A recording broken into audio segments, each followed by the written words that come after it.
जोहार, आप देख रहे हैं फास्ट ट्रैक न्यूज झारखंड, जो आपको रखे अपडेट। पूर्व मंत्री दुलाल भुइयां रविवार को रांची में अपने समर्थकों के साथ भाजपा में शामिल हो गए। प्रदेश अध्यक्ष आदित्य साहू ने उन्हें पार्टी की सदस्यता दिलाई। भुइयां ने कहा कि भाजपा ने दलित समाज को न्याय और सम्मान दिया है और अब वे पार्टी छोड़कर कहीं नहीं जाएंगे। झारखंड की मंत्री दीपिका पांडेय सिंह ने दैनिक जागरण को दिए साक्षात्कार में पेसा एक्ट, मनरेगा और केंद्र सरकार की नीतियों पर बात की। उन्होंने बताया कि पेसा एक्ट 90 दिनों में लागू होगा और मनरेगा को बचाने के लिए राज्य सरकार प्रयासरत है। उन्होंने केंद्र पर राज्यों का बकाया होने और राहुल गांधी की सदस्यता रद्द करने की मांग पर भी अपनी राय रखी। गोड्डा के महागामा में पान दुकानदार अमित मोदी की हत्या का पुलिस ने खुलासा कर दिया है। हत्या का मुख्य कारण मृतक के छोटे भाई रोहित मोदी और पत्नी सोनी देवी के बीच 5-6 साल पुराना अवैध संबंध था। दोनों ने अमित को रास्ते से हटाने के लिए 1 लाख रुपए की सुपारी देकर हत्या करवाई। पुलिस ने सोनी देवी सहित 3 आरोपियों को गिरफ्तार किया है, जबकि रोहित मोदी फरार है। धनबाद नगर निकाय चुनाव में इंडिया गठबंधन के भीतर कांग्रेस और जामुमो आमने सामने आ गए हैं। कांग्रेस जिलाध्यक्ष संतोष सिंह ने जामुमो समर्थित मेयर प्रत्याशी चंद्रशेखर अग्रवाल को भटकती आत्मा बताया। इस पर जामुमो ने कड़ी आपत्ति जताते हुए संतोष सिंह को गठबंधन धर्म का पालन करने और मर्यादा में रहने की सलाह दी। जामुमो ने उन पर भाजपा के लिए काम करने का आरोप भी लगाया। चतरा में बाबा साहेब डॉ. भीमराव अंबेडकर विश्वविद्यालय की स्थापना हेतु प्रशासनिक प्रक्रिया तेज हो गई है।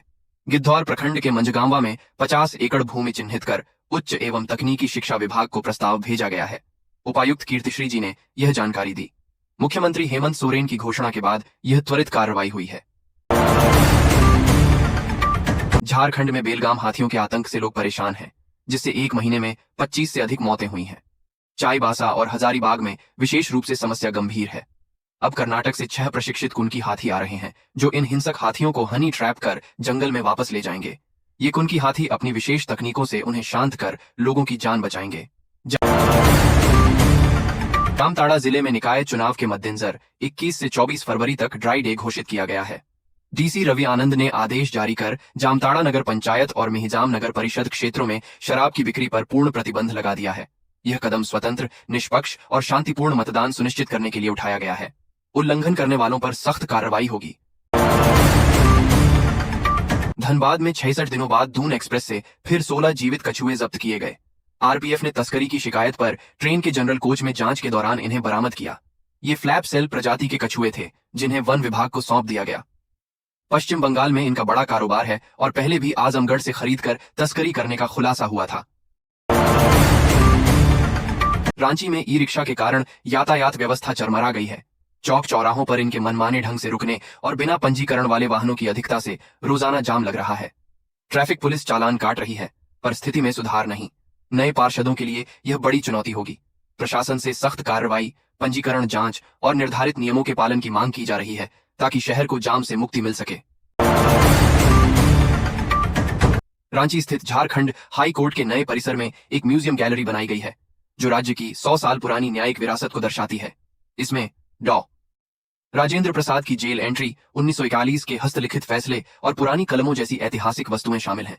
यह संग्रहालय न्यायिक प्रक्रिया के संघर्षों और परंपराओं को दर्शाता है, जो वर्तमान पीढ़ी को न्याय के विकास से अवगत कराता है। यह वकीलों और कर्मचारियों के लिए शुक्रवार व शनिवार को खुलता है। धनबाद में महाशिवरात्रि श्रद्धापूर्वक मनाई जा रही है। सुबह से ही शिवालयों में भक्तों की भीड़ उमड़ रही है, जो विधि विधान से भोलेनाथ की पूजा अर्चना कर रहे हैं। मंदिरों को विशेष रूप से सजाया गया है। दोपहर बाद शहर में भगवान शिव की भव्य बारात निकाली जाएगी, जिसमें हजारों शहरवासी बाराती बनकर शामिल होंगे।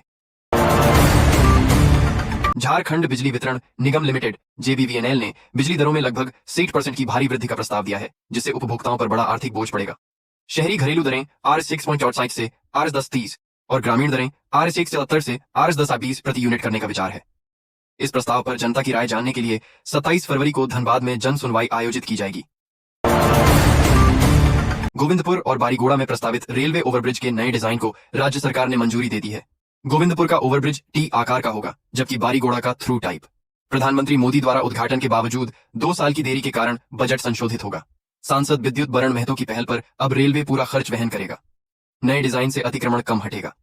18 फरवरी को भूमि अधिग्रहण पर बैठक होगी। पोटका के हल्दी पोखर निवासी रामदास 4 दिनों से लापता हैं। वह 7 फरवरी को 5 दोस्तों के साथ रोजगार के लिए चेन्नई गए थे। परिजनों के अनुसार राम का फोन उसके दोस्त परेश के पास है, जो विरोधाभासी बातें बता रहा है। परिवार ने दोस्तों पर संदेह जताते हुए पुलिस से कड़ी कार्रवाई की मांग की है। स्थानीय मुखिया और जिला परिषद सदस्य ने भी जांच की मांग की है। चतरा के गिद्धौर में बहुप्रतीक्षित शिवपुरी कठौतियां रेल परियोजना अंतिम चरण में है। 18 किलोमीटर लंबी रेलवे लाइन का निर्माण पूरा हो गया है और इंजन का ट्रायल शुरू हो चुका है। 18 फरवरी को इसके शुभारंभ की संभावना है। ये लाइन आवागमन और औद्योगिक गतिविधियों को बढ़ावा देगी। साथ ही द्वारी गांव में कोयला डंपिंग साइडिंग भी तैयार है। इससे क्षेत्र में रोजगार और व्यापार के अवसर बढ़ेंगे। गोड्डा के महागामा में पान दुकानदार अमित मोदी की हत्या का पुलिस ने खुलासा कर दिया है। हत्या का मुख्य कारण मृतक के छोटे भाई रोहित मोदी और पत्नी सोनी देवी के बीच 5-6 साल पुराना अवैध संबंध था। दोनों ने अमित को रास्ते से हटाने के लिए 1 लाख रुपए की सुपारी देकर हत्या करवाई। पुलिस ने सोनी देवी सहित 3 आरोपियों को गिरफ्तार किया है, जबकि रोहित मोदी फरार है। पीरटांड प्रखंड के राजपुरा, अलकोको, बारहगढ़ी और मेरो मगोड़ा गांवों में सड़क न होने से ग्रामीण परेशान हैं। बीमारों को मुख्य सड़क तक लाने में भारी दिक्कत होती है। प्रशासन की अनदेखी से तंग आकर ग्रामीणों ने चंदा इकट्ठा कर और श्रमदान करके कच्ची सड़क बनाना शुरू किया है।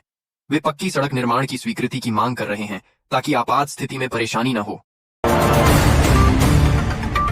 धनवार के मायाराम टोला से 10 फरवरी से लापता 11 वर्षीय आयुष कुमार का शव एक पुराने कुएं से बरामद हुआ है। इस घटना से क्षेत्र में गहरा शोक और आक्रोश फैल गया। गुस्साए लोगों ने मुख्य मार्ग जाम कर दोषियों की गिरफ्तारी की मांग की।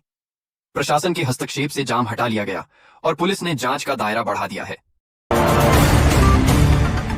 गुमला जिले में महाशिवरात्रि पर आस्था का सैलाब उमड़ पड़ा। टांगीनाथ धाम और बुढ़वा महादेव सहित अन्य शिवालयों में हजारों श्रद्धालुओं ने हर हर महादेव के जयकारों के साथ जलाभिषेक किया। झारखंड और छत्तीसगढ़ से आए भक्तों ने भक्तिमय माहौल में पूजा अर्चना की। मंदिर समितियों और प्रशासन ने भीड़ प्रबंधन व सुरक्षा की उत्कृष्ट व्यवस्था की, जिससे भक्तों को कोई असुविधा नहीं हुई। यह पर्व शिव भक्ति और उल्लास का अद्भुत संगम रहा। हजारीबाग के चरही में राष्ट्रीय राजमार्ग पर एक भीषण सड़क हादसे में वन विभाग की टीम के वाहन को अनियंत्रित कंटेनर ने टक्कर मार दी। हाथियों को खदेड़ने के अभियान पर निकली टीम के 2 सदस्यों की मौके पर ही मौत हो गई, जबकि 7 अन्य गंभीर रूप से घायल हो गए। पुलिस ने कंटेनर जब्त कर जांच शुरू कर दी है। यह घटना पूरे क्षेत्र को झकझोर गई है।